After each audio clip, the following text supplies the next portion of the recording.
Ladies and gentlemen, welcome back to the channel, and today we have sort of a meta commentary on the state of the Call of Duty franchise. We've all heard about the COD commentators that are kind of just Activision shills. They work with Activision, they get flown out by Activision, like they get all sorts of preferential treatment from Activision, and as a result their videos have an inherent bias because they work with the company, they sometimes get paid by the company, or they maybe just get free swag from the company. But regardless, when you have a working relationship with Activision, you have a bias in one way or another, right? Which is why here in the channel, and not to virtue signal, but one of the things that kind of separated me from other channels was initially I refused to ever work with Activision because I did not want that bias to be there. When I make a video reviewing a game or talking about an update or covering news, I don't want people to ever question my motives for making that video. I made the video just giving my honest review, my honest feedback of the update or the game or the news or whatever it was that was happening at that particular moment. That was kind of the whole point of NerosCinema, and that's been kind of what separated me from a lot of the other content creators over the years. Because when a company like Activision reaches out to you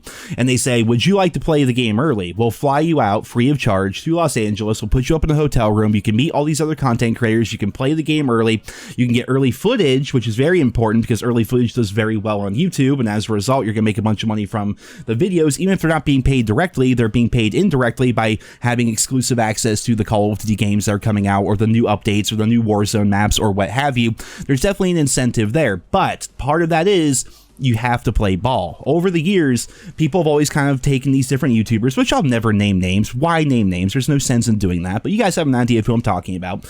There's lots of content creators that try to present themselves as unbiased, and they're giving their honest review, their honest feedback about different updates and things like that, but at the same time, they have that working relationship with Activision, so there's always that bias there. It's like, are you really enjoying the game, or is this because you want to get flown out to the event that's going to be happening in a couple of months when they release the new Warzone map or what have you, right? There's always that bias there.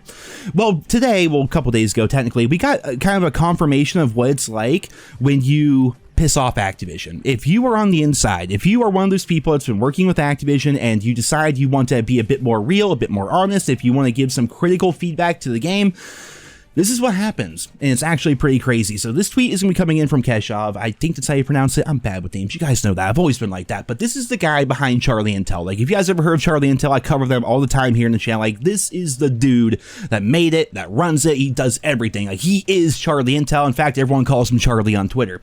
He put this on his personal Twitter account the other day. Spoke about this on the podcast. He actually does a podcast with Doug from Modern Warzone. If you guys want to check that out, I'll put a link to it down there in the description. But for clarity and transparency, I was not invited to recent events because of being critical of the game and the studio. No hard feelings. We move forward and continue to work to deliver the best COD news on Charlie Intel. So Charlie Intel over the years has always been pretty even-handed. I'll say that. Charlie has always done a great job of kind of calling things down the middle. When stupid stuff happens, he calls it out. When people are overreacting, he'll call that out too. Like, he tries his best to be as level-headed as possible. For sure. I've always respected him for that. But apparently in recent times, that's gotten too much for Activision, because obviously, like, the Vondel map was like coming out, people got flown out to play it early and things like that.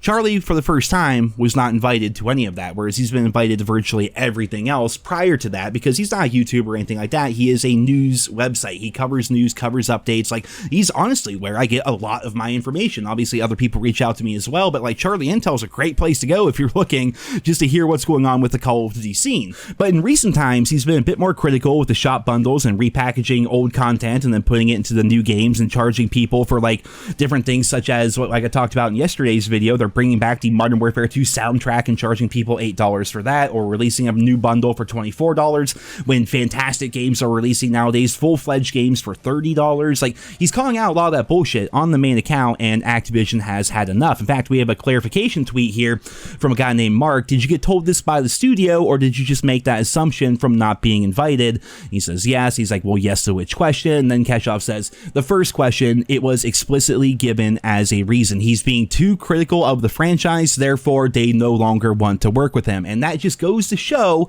what I've been talking about for years and years and years. This is why I was playing the long game here, man. In the short term, sure, it may have benefited me and my channel to start working with Activision, shill out for Activision, right? Get the early access to different games, get the view count up, like get on the in, make some connections and things like that. Sure, that could have helped in the short term, but in the long long term, I think I'm actually doing a bit better by having never had that relationship with Activision to begin with, because now that we see stuff like this happening, all the other content creators that are working with Activision, they're also going to be brought into question. Like, if they make a video where they're positive about something, and a lot of these people I trust, but if they're being positive about a new update or a new feature and they say they like it, it's fantastic, this, that, and the other thing, even if they genuinely in their soul mean that, there is always going to be that bias there. People are always going to wonder, are you only saying that because you want invited to the next event? When they release a new Warzone map, you want the stupid care package with the bandanas and stuff. Like, you want all that stuff, right? That's the reason why you're saying this. People are always going to bring that into question, which is why I just steered clear of that entire hornet's nest my entire career here on YouTube. But it goes even further than that. So we have a bit of an update on the Nick Merckx drama. As you guys all know, Nick Merckx had the falling out with Activision. Tim the Tatman decided to stand with his friend, Dr. Disrespect, and a bunch of other people were also standing with Nick Merckx. And as a result of that, not only did Nick Merckx and Tim the Tatman's bundles get removed from Modern Warfare 2 and Warzone, but both of them were excluded from the recent watch party for the Call of Duty Championship weekend. So what happened here is actually, Nick Merckx talked about this on his stream well before all the controversy. He said, oh yeah, Activision's gonna be paying me to do an official watch party of the Call of Duty Championship, which I think the Subliners won that. I really don't pay attention to competitive COD, but you know, I have an idea of what's happening, I suppose. But he said that, he's like, oh yeah, I'm gonna be co-streaming that, they're paying us. And so they put out this official watch party roster here, which has a bunch of names you're gonna recognize, but all these people were being paid by Activision to watch the Call of Duty League, essentially, right? But Tim was not there, oddly enough, despite being one of the biggest content creators out there, and neither was Nick Merckx. And it's because it seems like Activision is cutting all ties with those two content creators. They're going to move on to other content creators. I really don't think we're ever going to see COD creator bundles ever again. I mean, it's worked in Fortnite forever, but the first time they try it in COD, we have like the biggest meltdown in franchise history. So just kind of an example of like how things go here in COD versus other gaming communities, I suppose. But regardless, it just kind of goes to show, like, if you don't play ball with Activision, you're done. You're gone, essentially. That's all they care about. If you play ball, if you say positive things, you're good to go. Now, you can be negative to an extent, but if they feel so, like if you're someone like me who's maybe a bit overly negative, maybe a little bit too cynical, maybe a bit too goddamn burned out on this franchise because the last 4 games have been pretty ass. I was talking about this on Twitter today, man. Like, literally the last COD that like I really enjoyed was Black Ops 4. Like, this whole like new era, like Modern Warfare 2019 and onward. Oh, man, when Black Ops Cold War was fine, I guess. And Modern Warfare 2, I think, is better than Modern Warfare 2019 or Vanguard. But still, like, this recent era of COD has been really rough for me personally. But so maybe I'm a bit cynical. But if you're somebody that's like me or Blame Truth or any of the other guys out there, or maybe if you just call them out on their microtransaction bullshit a little bit too much, like Charlie Intel did on Twitter, they're going to cut ties with you. Like, right away. Like, either if you're partnered with us, you better say good shit, or you're no longer partnered with us. And that's how they're doing things as a business. They do not want the actual transparency there. They do not want you to give your honest opinion. They want you to play ball.